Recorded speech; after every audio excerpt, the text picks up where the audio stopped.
And you don't have to change yet until you notice you already are.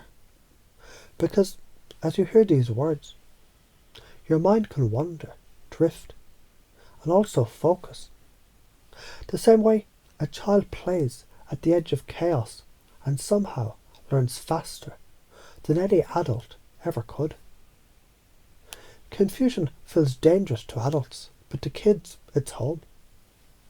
That's why they learn languages like breathing. And you've already been doing this. Every time you believe something, then saw the cracks, then shifted, like realizing Santa isn't real, or that your parents weren't gods, or that the world isn't fair. Your brain rewired itself right there. So notice now, beliefs, they're not reality. Beliefs are maps. And would you use a pirate's treasure map from the 1600s to drive across Manhattan today? No, that's absurd. But you've been doing this with your life, running adult decisions off childhood maps. And you already know what happens when you nod along to things you don't believe. Scroll feeds you don't trust, swallow words that don't taste right. Each one is little incoherence sparking inside. Too many sparks and your field collapses into noise. That's called sickness in biology and betrayal in consciousness. So now chunk up to the big picture. Civilizations collapse the same way. Rome, Babylon, America. They all nodded along to lies long enough. And the coherence broke. Noise ate the signal. And chunk down to the details. 10 years from now, your child looks at you and their eyes say, "You weren't there for me." And you feel the weight of every cowardly nod you ever gave. That's the cost of safety. So feel the paradox. You don't need to change until you do. And when you do, everything rewrites.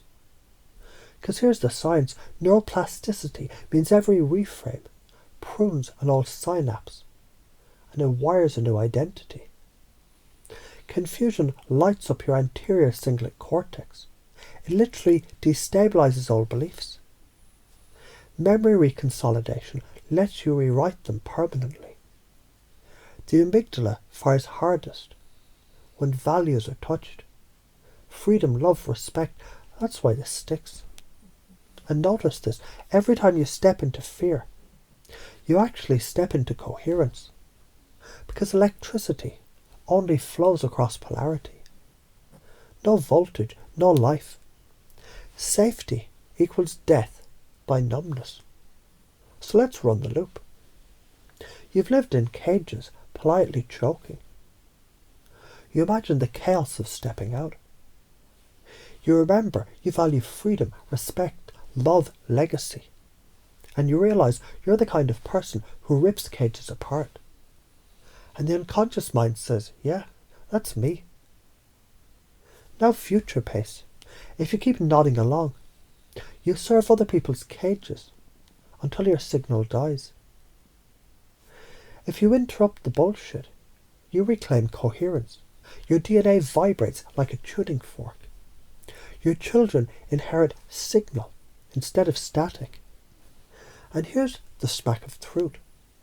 Life eats you either way. Safe or brave. But if you choose chaos, you choose how you're eaten.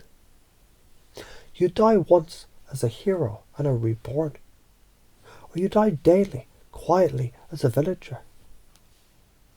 And because your unconscious already knows, maps, they're not territories. Beliefs, they're not truths. Fear is not death. You can let the old code collapse now. And as that happens, something new installs. You don't have to be certain. You just have to be coherent.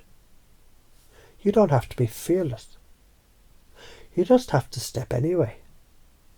You don't have to be perfect. You just have to stop nodding along to lies. And you can feel that click into place, like a key turning in a lock. like coherence restoring in a field, like electricity snapping into light.